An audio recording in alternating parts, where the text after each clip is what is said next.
telah keluarnya PKPU atau Peraturan Komisi Pemilihan Umum Nomor 8 Tahun 2024, maka Pilkada tahun 2024 kembali kepada putusan MK. Untuk Pilkada Jakarta ada pertanyaan, apakah Ridwan Kamil dan Susono akan betul-betul nanti bisa didaftarkan di KPU Jakarta? Kemudian juga Anies Baswedan benar-benar juga bisa didaftarkan di KPU Jakarta.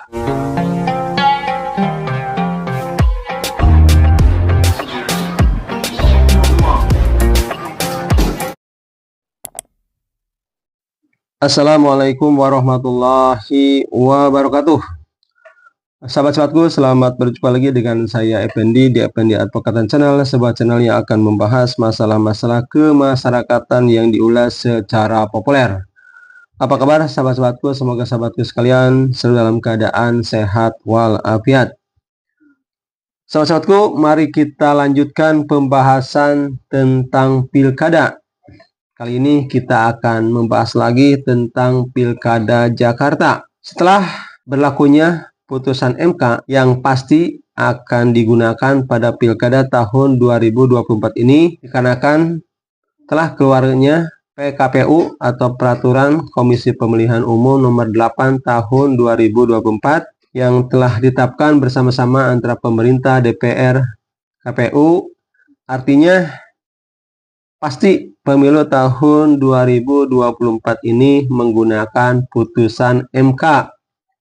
Walaupun kita ketahui putusan MK yang menghebohkan ini seakan-akan tadinya akan dihambat atau dianulir dengan revisi, tapi setelah demo massa yang dilakukan di depan gedung DPR yang melibatkan ribuan massa yang datang, kemudian tokoh-tokoh juga dari tokoh akademisi, tokoh masyarakat, dan lain-lain berdatangan ke gedung DPR dan gedung Mahkamah Konstitusi. Akhirnya revisi Undang-Undang Pilkada ini tidak jadi dilaksanakan. Dengan demikian, maka Pilkada tahun 2024 kembali kepada putusan MK. Nah, sahabat-sahabatku, putusan MK yang pada prinsipnya merubah aturan mengenai ambang batas pencalonan calon kepala daerah, kemudian umur dari calon kepala daerah. Tentu dampaknya ini signifikan dikarenakan sekarang tiap partai bisa mencalonkan pasangan yang diinginkan partainya. Kemudian juga sahabat-sahabatku, putusan mengenai umur calon kepala daerah yang tadinya 30 tahun itu, ini khusus untuk gubernur dan wakil gubernur, yang tadinya ditetapkan 30 tahun pada saat pelantikan, tapi dengan putusan MK ini kembali bahwa umur calon gubernur dan wakil gubernur adalah 30 tahun pada saat didaftarkan di KPU. Nah, sahabat-sahabatku, untuk Jakarta, untuk Pilkada Jakarta ada pertanyaan, apakah Ridwan Kamil dan Susono yang didukung oleh 12 partai yang berhimpun dalam Kimples, apakah akan betul-betul nanti bisa didaftarkan di KPU Jakarta? Kemudian juga sahabat-sahabatku, Anies Baswedan yang sekarang sepertinya akan digadang-gadang oleh PDIP dan Partai Buruh, apakah nantinya benar-benar juga bisa didaftarkan di KPU Jakarta? Per hari ini kita melihat bahwa Kimples yang mendukung Ridwan Kamil dan Susono sepertinya masih solid.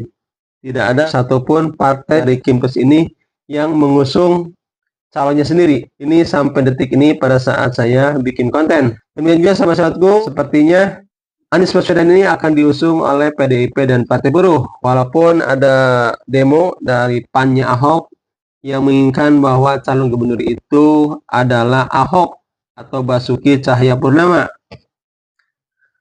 Nah, sahabat-sahabatku, dengan demikian sepertinya nanti Pilkada Jakarta itu akan ada 3 pasangan calon. Yang pertama adalah Ridwan Kamil dan Susono, kemudian Anies Baswedan dan pasangannya, kemudian juga calon dari independen yang telah dinyatakan lolos oleh KPU. Nah, sahabat-sahabatku, itu mungkin yang saat ini dapat kita melihat bahwa putusan MK untuk Pilkada DKI itu berpengaruh hanya kepada PDIP yang tadinya tidak bisa mencalonkan wakilnya, tidak bisa mencalonkan pasangannya, tapi setelah keluar putusan MK, maka PDIP itu bisa menyampaikan calonnya.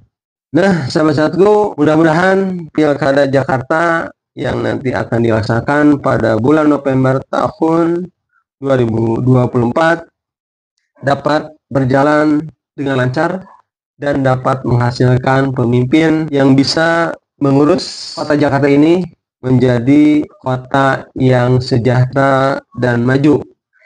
Itu saja sahabat-sahabatku yang saya dapat sampaikan. Saya tutup. Billahi taufik wal hidayah. Wassalamualaikum warahmatullahi wabarakatuh.